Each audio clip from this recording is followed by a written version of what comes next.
പണ്ട് എൻ്റെ favourite ഗെയിമായിരുന്നു pes. എനിക്ക് തോന്നുന്നു ഞാൻ എൻ്റെ ഒഴിവ് സമയങ്ങൾ മെജോറിറ്റി നമ്മൾ ചിലവാക്കുന്ന പെസ്സിലായിരുന്നു. പലപ്പോഴും പെസ്സിലെ ചില കളിക്കാരുടെ ഗെയിം പ്ലേയിലൊക്കെ അവരുടെ റിയാലിറ്റിയും ആ ഒരു ഗെയിമിൽ ഓരോ ക്യാരക്ടേഴ്സിനൊക്കെ ബിൽഡ് ചെയ്യുമ്പോൾ ഞാൻ ഇങ്ങനെ ആലോചിക്കായിരുന്നു, എങ്ങനെയാണ് ഇതൊക്കെ ആളുകൾ ഉണ്ടാക്കുന്നത്, അല്ലെങ്കിൽ ഒരു പ്രോഗ്രാമിംഗ്, ഒരു സോഫ്റ്റ്വെയർ, അല്ലെങ്കിൽ ഒരു ഗെയിം, ഒരു ആപ്പ് ഡെവലപ്പ് ചെയ്യുക, ഇതിനൊക്കെ പുറകിലൊക്കെ ഉള്ള കളികൾ എന്താണ്, അല്ലെങ്കിൽ ഹൗ ഇറ്റ്സ് പോസിബിൾ എന്ന് പലപ്പോഴും ആശ്ചര്യത്തോടെ, ഒരു വളരെ കൗതുകത്തോടെ ഞാൻ അതിനെപ്പറ്റി ചിന്തിക്കുകയായിരുന്നു. പിന്നെയാണ് ഞാൻ എഡ്യൂപോർട്ടിൽ എത്തുന്നതും നമ്മുടെ ക്ലാസ്സുകളൊക്കെ ആപ്പ് ത്രൂ നിങ്ങളെ പോലെ ഒരുപാട് വിദ്യാർത്ഥികൾ എത്തിയത്. അപ്പോൾ ഞാൻ കറക്റ്റ് നമ്മുടെ ഇവിടെ ഒരു വലിയൊരു ടീമുണ്ട്, എഡ്യൂപോണ്ട് ആപ്പ് ഉണ്ടാക്കിയ ടീമുകൾ, അതിൻ്റെ ബാക്കിൽ പ്രവർത്തിക്കുന്ന ആളുകൾ. നമ്മൾ എഡ്യൂപോണ്ട് ആപ്പിൽ ഒരു ബട്ടൺ ക്ലിക്ക് ചെയ്യുമ്പോൾ അതിന് പുറകിൽ ഒരുപാട് എഫേർട്ട് അല്ലെങ്കിൽ ഒരുപാട് ജോലി ചെയ്യുന്ന ടെക് ടീമുകളുണ്ട്. അപ്പോൾ ശരിക്കും നിങ്ങൾ പല ആളുകളും എന്താണ് B Tech computer science, computer software ഒക്കെ പഠിക്കാൻ താല്പര്യപ്പെടുന്ന ആളുകളായിരിക്കും, BCA താല്പര്യപ്പെടുന്ന ആളുകൾ, പ്രോഗ്രാമിംഗ് പഠിക്കാൻ താല്പര്യപ്പെടുന്ന ആളുകളായിരിക്കും. സോ അങ്ങനെ ഒരു ആളുകൾ നിർബന്ധമായും ഈ വീഡിയോ നിങ്ങൾ അവസാനം വരെ കാണണം.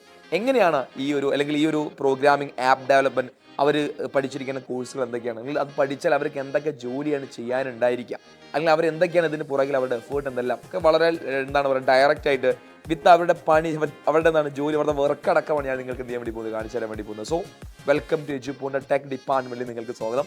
സോ നമുക്ക് നോക്കാം എന്തൊക്കെയാണ് ഇവിടെ ഒരുപാട് ആളുകൾ ഉണ്ട് എന്നാണ് വിചാരിക്കുന്നത്. നോക്കാം ആർക്കെ ഇതിൻ്റെ ഉള്ളിലുള്ളത്. യെസ്, ഇതാണ് നമ്മളെ ടെക് ഡിപ്പാർട്ട്മെന്റ് ചെറിയൊരു ഭാഗമാണ്. അവിടെ കുറെ ആളുകൾ ഇന്നില്ല, കുറച്ച് ആളുകൾ മാത്രമേ ഉള്ളൂ. Suneeth, so welcome to Nihal perspective.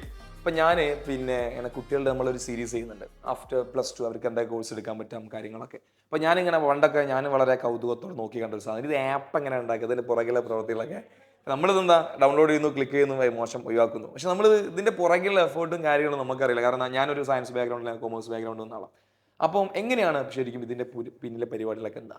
ഇപ്പം ഇപ്പോൾ പല കുട്ടികളും ചോദിക്കുന്നത് BCA പറ്റിയും അതുപോലെ തന്നെ സോഫ്റ്റ്വെയർ എഞ്ചിനീയറിനെ പറ്റി, പ്രോഗ്രാമിങ്ങിനെ പറ്റിയൊക്കെ ചോദിക്കാറുണ്ട്. അപ്പോൾ ഞാൻ പറഞ്ഞവർക്ക് അവർക്കൊക്കെ കറക്റ്റ് വിത്ത് വർക്ക് അടക്കാന്ന് പറഞ്ഞത്. നമ്മൾ പലരും പറഞ്ഞു കൊടുക്കും, ഇത് കോഴ്സ് പഠിച്ചാൽ മതി, അല്ലെങ്കിൽ ഇന്നത് ചെയ്താൽ മതി. അപ്പം ഞാൻ ശരിക്കും നമ്മളെ ഈ ഒരു ഏരിയയിലേക്ക് ക്യാമറ അടക്കം വരാൻ കാരണം കുട്ടികൾ കാണണം, നിങ്ങൾ ഇവിടെ എന്തൊക്കെയാണ് ചെയ്യുന്നത്, ഇനി ഇത് പഠിച്ചാൽ നിങ്ങൾക്ക് എന്താ ചെയ്യാൻ സാധിക്കുക എന്നുള്ള ലൈവ് ആയിട്ട് നമ്മൾ പറയില്ല, വിത്ത് ചൂടപ്പം ചുട്ടിരുന്ന പോലെ വിത്ത് വറക്കടക്കാൻ നിങ്ങൾക്ക് എന്ത് ചെയ്യുന്നത് കാണിച്ചു തരാൻ വേണ്ടി പോകുന്നു. ഓക്കെ, ഇതെന്താ പരിപാടി സാധനം?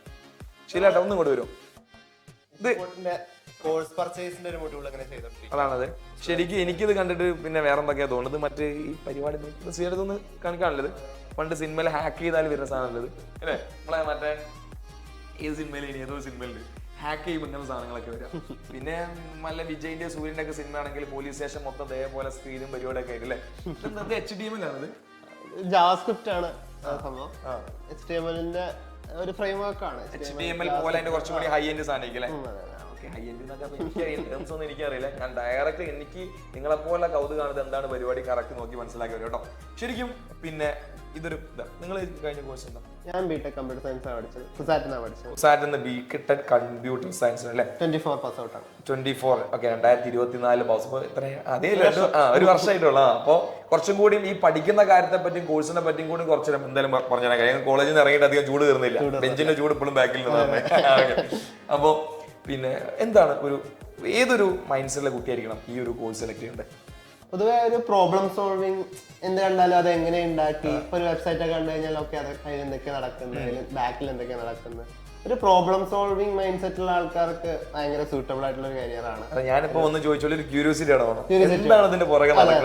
ഒരു ആപ്പ് തുറക്കുമ്പോ ഒക്കെ ഇതിൽ ക്ലിക്ക് ചെയ്യുമ്പോൾ എന്താ നടക്കുന്നത്, ഇതിന്റെ പുറകിലൊക്കെ എന്തൊക്കെ നടക്കുന്നുണ്ട്. അപ്പൊ ആ ക്യൂരിയോസിറ്റി ഉണ്ടെച്ചാൽ നമുക്ക് പെട്ടെന്ന് പുതിയ കാര്യങ്ങളൊക്കെ ക്യാച്ച് ചെയ്യാനും പഠിക്കാനുള്ളൊരു കൗതുകം കിട്ടും. ഒരു കുട്ടി ഇപ്പൊ ഒരു +2 കഴിഞ്ഞ് ഇപ്പൊ ഒരു ബിടെക് കമ്പ്യൂട്ടർ സയൻസ് അല്ലേ പഠിക്കേണ്ടത്, കമ്പ്യൂട്ടർ എഞ്ചിനീയർ കമ്പ്യൂട്ടർ സയൻസ് പഠിക്കുമ്പോൾ ശരിക്കും എന്തൊക്കെയാണ് അവന് പഠിക്കാനുണ്ടാവുക? എല്ലാ എഞ്ചിനീയറിംഗിനും സ്റ്റാർട്ടിങ്ങിൽ അവർക്ക് ബേസിക് പ്രോഗ്രാമിങ്ങിന്റെ കോൺസെപ്റ്റുകൾ പഠിക്കും. ഇപ്പോൾ C++ പോലുള്ള ബേസിക് കോൺസെപ്റ്റുകൾ, ഇപ്പോൾ കുറെ വേരിയബിൾ, ലൂപ്പ്, അങ്ങനെ കുറെ കോൺസെപ്റ്റുകൾ. അപ്പോൾ അതൊക്കെ അങ്ങനെ ഫണ്ടമെന്റൽസ് ആണ്. എല്ലാ പ്രോഗ്രാമിംഗ് ലാംഗ്വേജസിലും ഏത് ഫ്രെയിംവർക്സിനും വേണ്ട ഫണ്ടമെന്റൽ ആയിട്ടുള്ള കുറച്ച് കാര്യങ്ങളുണ്ട്. അതായിരിക്കും എല്ലാ. ഇപ്പോൾ ബിടെക് IT ഉണ്ട്, ബിടെക് കമ്പ്യൂട്ടർ സയൻസ് ഉണ്ട്, BCA ഉണ്ട്, BSc കമ്പ്യൂട്ടർ സയൻസ് ഉണ്ട്. ഇതിൽ ഏതെടുത്ത് കഴിഞ്ഞാലും ഫസ്റ്റ് ഇയറിൽ പഠിക്കുന്നത് ഇങ്ങനത്തെ കാര്യങ്ങളായിരിക്കും. പിന്നെ ഓരോ വർഷം കൂടുന്തോറും കുറച്ചുകൂടി അഡ്വാൻസ്ഡ് ആയിട്ടുള്ള കോൺസെപ്റ്റുകൾ, ഊപ്സ്, മെഷീൻ ലേണിംഗ്, അങ്ങനത്തെ കുറച്ചുകൂടി അഡ്വാൻസ്ഡ് ആയിട്ടുള്ള കോൺസെപ്റ്റുകൾ പഠിച്ച് വരികയാണ് സാധാരണ ചെയ്യാറ്. ഈ മെഷീൻ ലേണിംഗ് എന്ന് പറഞ്ഞാൽ ശരിക്കും എന്താ? മെഷീൻ ലേണിംഗ് എന്ന് പറയുന്നത് ഇപ്പോൾ നമ്മുടെ അടുത്തൊരു മെഷീൻ ഉണ്ട്, അതിനൊന്നും അറിയില്ല. നമ്മൾ ഒരു കുട്ടീനെ ഓരോരോ കാര്യങ്ങൾ പറഞ്ഞ് പഠിപ്പിക്കുന്ന പോലെ ഒരു മെഷീന് കൂടുതൽ ഡാറ്റ കൊടുത്ത് അതിനെ ട്രെയിൻ ചെയ്തെടുക്കണം. നോക്കണ്ട, ഒരു കാക്കേനെ കാണുമ്പോ ഒരു മെഷീനെ പഠിപ്പിച്ചു ഒരു കുട്ടീനെ നമ്മൾ കാക്കയാണെന്ന് 2-3 വട്ടം കാണിച്ചു കൊടുത്തു കഴിഞ്ഞാൽ അടുത്ത പ്രാവശ്യം കുട്ടി കാക്കേനെ കാണുമ്പോ കാക്ക എന്ന് പറയും. അപ്പൊ അതേപോലെ ഒന്നും അറിയാത്തൊരു മെഷീനെ നമ്മൾ കാക്കയുടെ കുറെ ഇമേജസ് കൊടുത്ത് ഇതാണ് കാക്ക, ഇതാണ് പൂച്ച, എന്നിട്ട് ഇങ്ങനെ ട്രെയിൻ ചെയ്യും, പഠിപ്പിച്ചു കൊടുക്കും. എന്നിട്ട് മെഷീനോട് ചോദിക്കും ഇത് ഏതാണ് കാക്ക, ഇതിലേതാണ് പൂച്ച. അങ്ങനെ ട്രെയിൻ ചെയ്യും. നമ്മൾ ഒരു ഹ്യൂമൻ ഒരാളെ പഠിപ്പിച്ചു സാധനം നമ്മളൊരു മെഷീനെ പഠിപ്പിച്ചു. ഹ്യൂമൻ ബ്രെയിനിന്റെ ഒരു മിമിക്ക് അങ്ങനെ സംഭവങ്ങളൊക്കെയാണ് ആക്ച്വലി അതിന്റെ ഉള്ളിൽ നടക്കും. നമുക്ക് ന്യൂറോൺസിനെ കുറിച്ച് പഠിക്കുന്നുണ്ടാവും. അതിപ്പോൾ വളരെയധികം പിന്നെ എനിക്ക് തന്നെ പല കുട്ടികൾ ചോദിക്കുന്നത്, പല ആളുകൾ എന്നോട് ചോദിക്കുന്നുണ്ട് മെഷീൻ ലേണിങ്ങിനെ പറ്റി എന്താണ്, ഇതിനെ പറ്റി ഒരു വീഡിയോ ചെയ്യുമോ, എന്താണ് ഇതിന്റെ സാധ്യതകളെ പറ്റി. ഇപ്പോൾ വളരെ റീസെന്റ് ആയിട്ട് ഇപ്പോൾ IT ഫീൽഡിലെ ആളുകൾ എന്താണ് ജോലി ഭയങ്കര രീതിയിൽ കുറഞ്ഞപ്പോൾ ഇന്നുകൂടി ഞാൻ രാവിലെ ഏതൊരു ന്യൂസ് ഇതിനെ പറ്റി ഒരു ഫീച്ചർ ചെയ്തു. ബാംഗ്ലൂരിലെ ആളുകൾക്ക് ജോലി കുറവാണ്, അല്ലെങ്കിൽ IT ഫീൽഡ് താഴോട്ട് പോവാണ്. ശരിക്കും സംഭവം ഉണ്ടോ? ശരിക്കുണ്ട്. കാരണം AI ഒക്കെ വന്നോട് ഈ സോഫ്റ്റ്വെയർ ഡെവലപ്മെന്റ് ഒക്കെ ഭയങ്കര ഈസി ആയിട്ടുണ്ട്. പണ്ട് 10 പേര് 20 പേരൊക്കെ ചെയ്യേണ്ടിരുന്ന ജോലി ഒരു 5 ആൾക്ക് കുറച്ച് മെമ്പേഴ്സ് മാത്രമായിട്ട് നമുക്ക് ചെയ്യാൻ പറ്റുന്ന ഒരു സാഹചര്യമാണ്. അപ്പോൾ കമ്പനീസിനും നഷ്ടം, കുറച്ച് ആൾക്കാർക്ക് ശമ്പളം കൊടുത്താൽ മതി. അപ്പോൾ അതുകൊണ്ട് നമ്പർ ഓഫ് ആൾക്കാരുടെ എണ്ണം റിക്വയർമെന്റ് കുറഞ്ഞു വന്നിട്ടുണ്ട്. അതുകൊണ്ട് തന്നെയാണ് റിസർച്ചിനും കാര്യങ്ങളൊക്കെ ആയിട്ട് ഇതിലേക്ക് വരുന്നത്. അപ്പോ ശരിക്കും ഈ ഒരു കോഴ്സ് ഇപ്പൊ ഒരു കുട്ടി പഠിക്കുകയാണെങ്കിൽ ആ കുട്ടീന്റെ മനസ്സിൽ ഒരു പേടി ഉണ്ടാവില്ലേ? ഉണ്ടാവും. പക്ഷെ ഒരു ഫണ്ടമെന്റൽ ആയിട്ടുള്ള കോൺസെപ്റ്റുകളും ആക്ച്വൽ ക്യൂരിയോസിറ്റി ഉള്ള ആൾക്കാർക്ക്, അതായത് ഇതൊരു പാഷനാക്കി എന്തായാലും ഒരു ഇതുണ്ടോ. അതായത് ഇപ്പൊ ഞാൻ ഇതെന്നല്ല കേട്ടോ, ഞാൻ ഏതൊരു കോഴ്സ് പഠിക്കുമ്പോൾ നിങ്ങളോട് പറയാറുണ്ട്, ഇത് നിങ്ങളുടെ ലൈഫാണ്, ഇതായിരിക്കും നിങ്ങളുടെ ഏർണിങ്സ്, ഇതാണ് നിങ്ങളുടെ പാഷൻ. ഈ 3 കാര്യത്തോടു കൂടി നിങ്ങൾ ഒരു കോഴ്സിനെ അപ്രോച്ച് ചെയ്യുമ്പോഴാണ് 100% നിങ്ങൾക്ക് റിസൾട്ട് കിട്ടുക, നിങ്ങൾക്ക് ഒരു പ്ലേസ്മെന്റ് കിട്ടുക, നിങ്ങൾ അതിൽ ടോപ്പ് എത്താം. നേരെ മറിച്ച് ഞാനൊരു കോഴ്സിന് പോകുന്ന പോലെ പോയിട്ട് എല്ലാവരും പറഞ്ഞിട്ട് കമ്പ്യൂട്ടർ സയൻസിനാണ് ഭയങ്കര പോസിബിലിറ്റി എന്നൊക്കെ പറഞ്ഞ് പോകുന്നവർക്കാണ് ഭയങ്കരമായിട്ട് ബുദ്ധിമുട്ട്. നിങ്ങൾ ഒരു പാഷനായിട്ട് തന്നെ ഇത് പഠിച്ച് +2 കമ്പ്യൂട്ടർ സയൻസ് ആയിരുന്നു. അന്ന് മുതൽ എനിക്ക് പ്രോഗ്രാമിംഗ് ഒക്കെ തുടക്കം വരെ ഭയങ്കര ഇഷ്ടമായിരുന്നു. അങ്ങനെ ഇവിടെ എന്തൊക്കെ പരിപാടി? ഞാൻ അതിലേക്ക് ശരിക്കും എന്തൊക്കെയാണ് ഇപ്പൊ ഇതിലൂടെ ചെയ്യുന്നത്? നമ്മുടെ ആപ്പ് ഇപ്പൊ ത്രൂ വർക്ക് ചെയ്യുന്നത് ഇതിലൂടെയാണോ? നമ്മുടെ ആപ്പിന്റെ വർക്കിംഗ് ഉണ്ട്, പിന്നെ അതേപോലെ ഡാഷ്ബോർഡിന്റെ കുറച്ച് വർക്കിംഗ്സ് ഉണ്ട്. ഇപ്പോൾ സ്റ്റുഡൻസിന് പർച്ചേസ് ചെയ്യാനുള്ള മൊഡ്യൂൾസ് കാര്യങ്ങള്, പിന്നെ ആപ്പിൽ തന്നെ കുറെ സ്ട്രീക്ക്, കോയിൻ, അങ്ങനെ കുറെ നമ്മളെ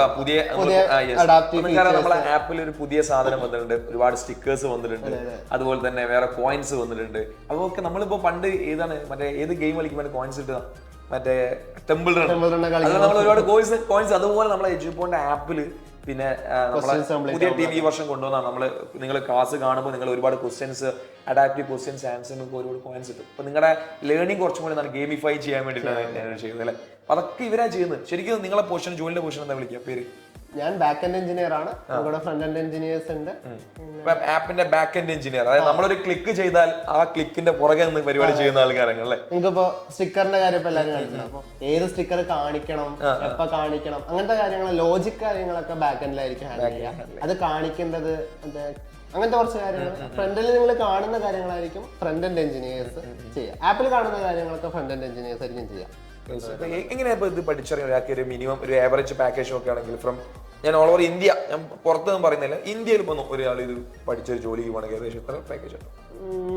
അതിപ്പോ NIT IIT ഒക്കെ ആവുമ്പോഴേക്കും എന്തായാലും ഒരു ബേസ് 20 LPA 1.5 ലക്ഷം രൂപ മാസം. NIT IIT അപ്പൊ ഇവര് കൃത്യമായി ഒരു JEE കോഴ്സ് ഒക്കെ കൃത്യമായി പ്രിപ്പയർ ചെയ്ത് അവർക്ക് നിങ്ങൾക്ക് നല്ലൊരു പിന്നെ ഒരു എൻട്രൻസ് ഓറിയന്റഡ് പഠിച്ച് ഇത്തരം നല്ല ബെസ്റ്റ് ഇൻസ്റ്റിറ്റ്യൂഷനിലൊക്കെ പഠിച്ചിറങ്ങി കഴിഞ്ഞാൽ ഈ പറഞ്ഞ നല്ല പാക്കേജ്, അതായത് ഒരു വർഷം 20 സ്റ്റാർട്ടിംഗ് ഒക്കെ തന്നെ ഗുഡ്. പിന്നെ MNCs ഒക്കെ മോസ്റ്റ്ലി ഹയർ ചെയ്യുന്നത് directly NIT IIT campus placements ഒക്കെ ഉണ്ടാവുന്നത്. കാരണം എല്ലാവരും ചെയ്യുന്ന ഒരേ ജോലിയാണെങ്കിലും ആ ആക്സസിബിലിറ്റിക്ക് ഒരു ലിമിറ്റേഷൻ ഉണ്ട്. നാട്ടിലൊരു കോളേജിൽ പഠിക്കുമ്പോൾ അവിടെ ഗൂഗിൾ ഒന്നും ചിലപ്പോൾ വന്നോളണമെന്നില്ല.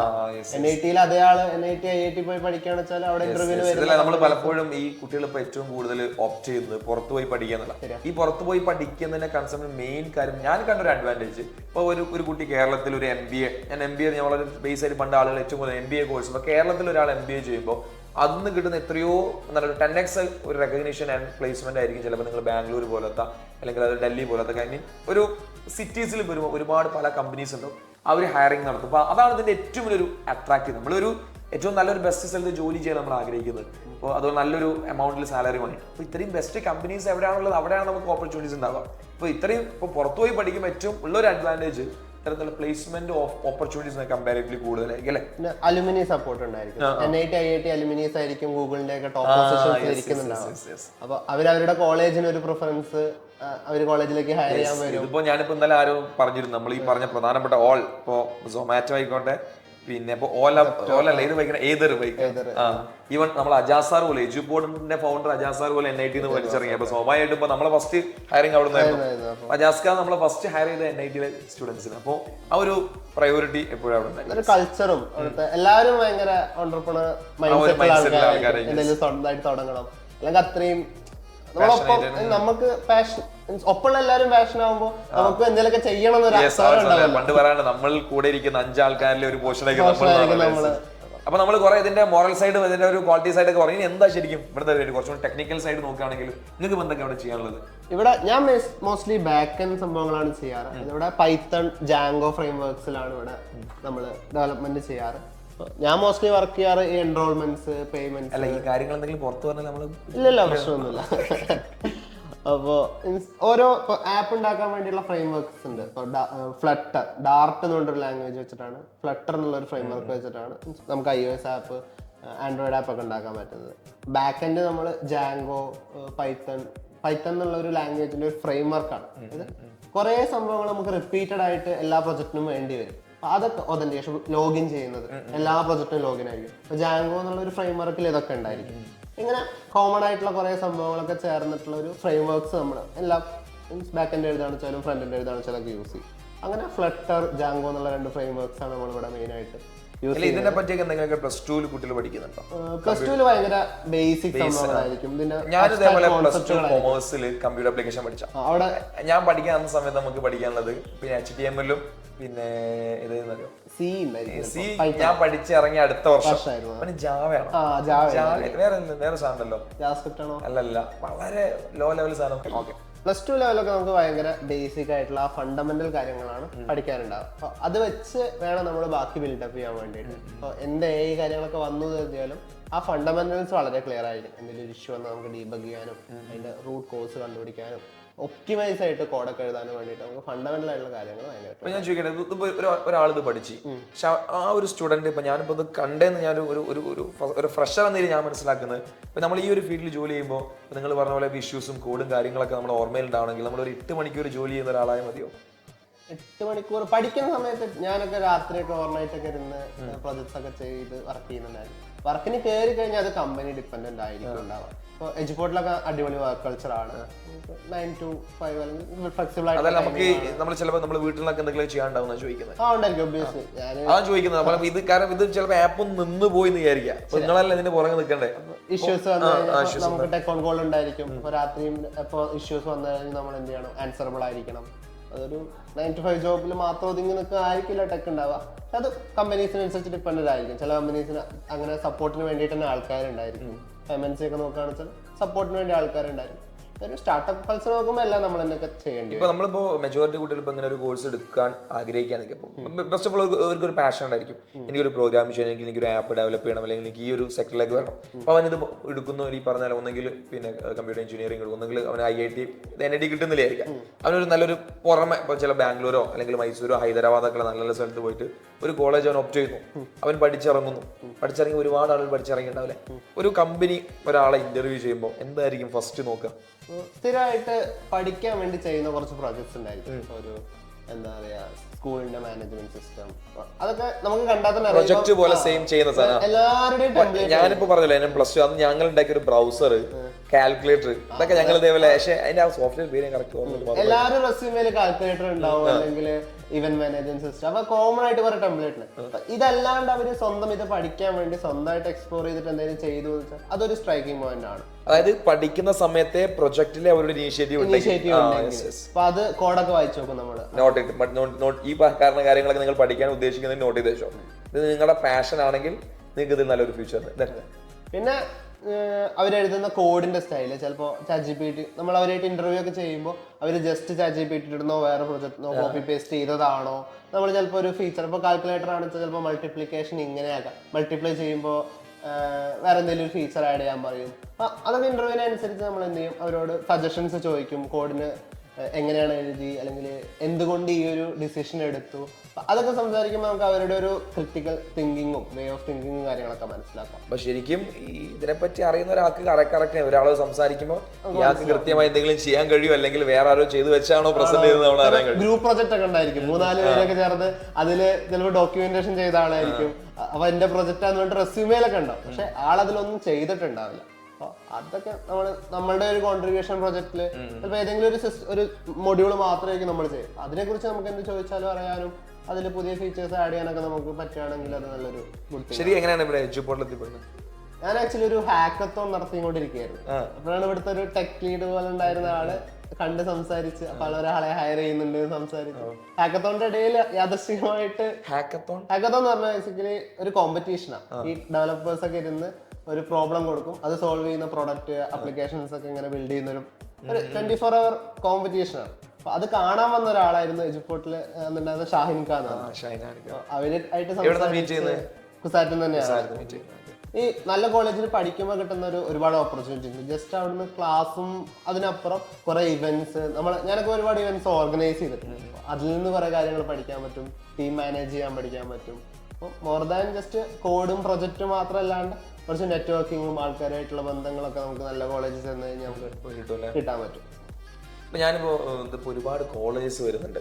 ഇപ്പോൾ ബാംഗ്ലൂരും ഹൈദരാബാദൊക്കെ പ്രൈവറ്റ് കോളേജ് ഒരുപാട് വരുന്നത്. അപ്പൊ നമ്മളൊരു കോളേജ് സെലക്ട്, ഇപ്പോൾ ഫോർ എക്സാമ്പിൾ ഒരു കഴിഞ്ഞ വർഷം അല്ലെങ്കിൽ 2-3 വർഷം മുന്നേ ഒരു 4 years അല്ല കോഴ്സ്, 5 years, 4 years ആയിട്ട് ആ ഒരു ഇൻസ്റ്റിറ്റ്യൂഷൻ വന്നിട്ട് വിചാരിക്കാം. അപ്പൊ നമുക്ക് വിശ്വസിച്ച് അവിടെ പോയി അഡ്മിഷൻ എടുക്കാൻ പറ്റും. എന്തായിരിക്കും ഒരു കമ്പ്യൂട്ടർ സയൻസ് റിലേറ്റഡ് ആയിട്ടുള്ളത് ഒരു കോളേജ് എന്ന് പറയുമ്പോൾ അവിടെ ഒരു അലുമിനി സപ്പോർട്ടാണ് അവിടുത്തെ ഒരു മെയിൻ എന്താ പറയാ ഫാക്ടർ എന്ന് പറയുന്നത്. കാരണം അവര് ചെന്ന് അവരുടെ കമ്പനീസിലേക്ക് അവിടുത്തെ ജൂനിയേഴ്സിനെ ഹയർ, അങ്ങനത്തെ ഒരു കൾച്ചർ മൊത്തത്തിൽ നല്ല കോളേജസിലൊക്കെ ഉണ്ട്. ഇപ്പൊ എന്താ പറയാ KTUവിലാണെങ്കിലും ചില കോളേജസിലൊക്കെ അങ്ങനത്തെ ആ ഒരു കൾച്ചർ ഉണ്ട്. അപ്പൊ പുതിയൊരു തുടങ്ങിയ ഒരു കോളേജിന് അത് ഭയങ്കരമായിട്ട് ലാക്ക് ചെയ്യും. പിന്നെ കോളേജിനെ കുറെ പരിശ്രമിച്ച് കമ്പനീസിനൊക്കെ കൊണ്ടുവരുന്നുണ്ടാവും, ബട്ട് ബെറ്റർ പാക്കേജും നല്ല പൊസിഷൻസും കിട്ടുന്നത് മോസ്റ്റ്ലി ഇങ്ങനെയുള്ള ഒരു എസ്റ്റാബ്ലിഷ്ഡ് ആയിട്ട് ഒന്നെങ്കിൽ അവർ ബെസ്റ്റ് ടീമിനെ ഹയറിംഗിലേക്ക് കൊണ്ടുവരണം, അല്ലെങ്കിൽ ഇങ്ങനത്തെ നല്ലൊരു അലൂമിനി ഉണ്ടാവണം. സോ നിങ്ങൾ സെലക്ട് എപ്പോഴും ഒരു കോളേജ് നമ്മൾ ചൂസ് ചെയ്യുമ്പോൾ എല്ലാവർക്കും, കാരണം NIT അല്ലെങ്കിൽ ഈ പറഞ്ഞ IIT മെജോറിറ്റി കുറച്ച് കുട്ടികൾക്ക് എൻട്രൻസ് എഴുതി കിട്ടുക അല്ലേ. ബാക്കി നമ്മൾ പലരും മെജോറിറ്റി ആളുകൾ ചൂസ് ചെയ്യുക പ്രൈവറ്റ് കോളേജ് ആയിരിക്കും. ചിലപ്പോൾ ഈ പറഞ്ഞ ബാംഗ്ലൂർ ആയിരിക്കും, അല്ലെങ്കിൽ ഹൈദരാബാദ് ആയിരിക്കും, പല സ്ഥലങ്ങളായിരിക്കും. ഇവിടെ നിങ്ങളൊരു കോളേജ് ചൂസ് ചെയ്യുമ്പോൾ ഈ 2 കാര്യങ്ങൾ ശ്രദ്ധിക്കും. ഒന്ന്, ഈ പറഞ്ഞ പോലെ അലൂമിനീസിന് നല്ലൊരു സപ്പോർട്ട് ഉണ്ടെങ്കിൽ നിങ്ങളുടെ ഈ ഹയറിംഗ് ഇടയ്ക്കിടയ്ക്ക് വരും, അവർക്ക് എപ്പോഴും ആ കോളേജായിട്ട് ഒരു കണക്ഷൻ കോൺടാക്ട് ഉണ്ടായിരിക്കും. അല്ലെങ്കിൽ ഇതുപോലെയുള്ള വലിയ ഏതായിരിക്കും ഒരു വലിയ കമ്പനീസ് ഒക്കെ പറയുമ്പോൾ നമുക്ക് ഒരു എക്സാമ്പിൾ പറഞ്ഞു കൊടുക്കാൻ പറ്റിയ കമ്പനീസ് ഏതൊക്കെയാണ്? ഇന്ത്യയിൽ ഗൂഗിൾ ഉണ്ട്, IBM, മീഷോ, അവരൊക്കെ പല കമ്പനീസ് അല്ലേ. പിന്നെ ഇതിന്റെ ഒരു ഔട്ട് ഓഫ് ഫ്യൂച്ചർ എന്താ, ഇതിന്റെ ഒരു ഫ്യൂച്ചർ ഇന്ത്യക്ക് പുറത്തൊക്കെ അബ്രോഡൊക്കെ ആണെങ്കിൽ? അബ്രോഡ് MNC തരത്തിലൊക്കെ നല്ല രീതിയിൽ. ശരിക്കും ഇതിപ്പോ എവിടുന്ന് ജോലി ചെയ്താലും ഒരേ സാധനമല്ലേ, നല്ലൊരു ഓപ്ഷൻസ് ഉണ്ട്. പുറത്തുള്ള കമ്പനീസ് അവിടുത്തെ ആൾക്കാർക്ക് പേ ചെയ്യുന്നത് ഭയങ്കര വലിയ നമ്പർ ആയിരിക്കും. നമുക്ക് ഇവിടെ അത്രയൊന്നും ആക്ച്വലി ഇവിടെ അതെ കാരണം അവിടെ ആക്ച്വലി ഒരു 10 lakh per month ഒക്കെ കൊടുക്കുന്ന ആൾക്കാർക്ക് ഇവിടെ 50,000 1 lakh ഒക്കെ കൊടുത്തു കഴിഞ്ഞാൽ ഇവിടെ അത് വലിയ നമ്പർ ആയിരിക്കും. അപ്പൊ അവിടെ ആ ഒരു റിസോഴ്സ് ഹയറിംഗ് ഓവർസീസ് എന്നൊക്കെ പറയും. ശരിക്കും അതിലിപ്പോ നമ്മളെ നിലവിലെ കണക്കുകളാണ് എനിക്ക് തോന്നുന്നത് ഇന്ത്യയിലാണ് ഏറ്റവും കൂടുതൽ സോഫ്റ്റ്വെയർ അമേരിക്കയിലേക്ക് ഷിപ്പ് ചെയ്ത് കൊടുക്കുന്നത്. കാരണം അവിടുത്തെ കമ്പനീസ് ഒക്കെ ഇവിടേക്ക് ഔട്ട്സോഴ്സ് ചെയ്യും. അതിനെ ഇപ്പോ US-ലുള്ള ഒരു സാമ്പത്തിക മാന്ദ്യം ഇവിടെ അഫക്ട് ചെയ്തതിന്റെ ഭാഗമായിട്ടാണ് ബാംഗ്ലൂരിലൊക്കെ ഒരു റിസഷൻ തുടങ്ങി വരുന്നത്. കാരണം അവിടുത്തെ വർക്കുകൾ കുറഞ്ഞ് ഗ്ലോബലൈസേഷന്റെ കളികളാണ്. അപ്പോൾ നമ്മള് ബേസിക്കലി ഞാൻ ഉദ്ദേശം ഇത്രയേ ഉള്ളൂ. എന്താണ് ഇപ്പൊ നമ്മള് ഒരാള്, ഞാനിപ്പോ ചുമ്മാ അതിന്റെ പോസിബിലിറ്റീസും കാര്യങ്ങളൊക്കെ പറഞ്ഞ അപ്പുറത്തേക്ക് ഈ ഒരു കോഴ്സ് കഴിഞ്ഞ് ഒരു ജോലി ചെയ്യുന്ന ആള് കൃത്യമായി പറയുമ്പോൾ ആസ് എ സ്റ്റുഡന്റ് ഒരു ആസ്പിരന്റ് എന്ന രീതിയിൽ കൂടുതൽ കാര്യങ്ങൾ മനസ്സിലാക്കാൻ സാധിക്കും. ഓക്കെ, അപ്പോൾ നമ്മൾ കുറെ കാര്യങ്ങളൊക്കെ പറഞ്ഞു. വേറെ എന്തെങ്കിലും ഇനി ആഡ് ചെയ്യാൻ വിട്ടായിട്ടുണ്ടോ? ഏറെക്കുറെ നമ്മൾ ബാക്കി നിങ്ങൾ എന്ത് ചെയ്തോളൂ, നിങ്ങളുടെ സംശയങ്ങൾ നിങ്ങളെ താഴെ കമന്റിൽ നിങ്ങൾ ചോദിക്കും. ഇതുപോലെ നിങ്ങൾക്ക് അറിയാൻ ആഗ്രഹിക്കുന്ന അല്ലെങ്കിൽ നിങ്ങൾക്ക് എക്സ്പ്ലോർ ചെയ്യാൻ ആഗ്രഹിക്കുന്ന ഒരുപാട് കാര്യങ്ങൾ വിത്ത് മൈ ലിമിറ്റഡ് റിസോഴ്സസ് ഞാൻ നിങ്ങളിലേക്ക് എത്തിക്കാൻ വേണ്ടി ശ്രമിക്കുന്നതായിരിക്കും. നിങ്ങൾ ആദ്യം നമ്മുടെ ചാനലാണെങ്കിൽ സബ്സ്ക്രൈബ് ചെയ്യുക, നിങ്ങളുടെ ഫ്രണ്ട്സ് ഒന്ന് ഷെയർ കൊടുക്കുക, നിങ്ങളുടെ കൺസേൺ താഴെ കമന്റ് ചെയ്യാം. So thank you for watching Nihal perspective. By.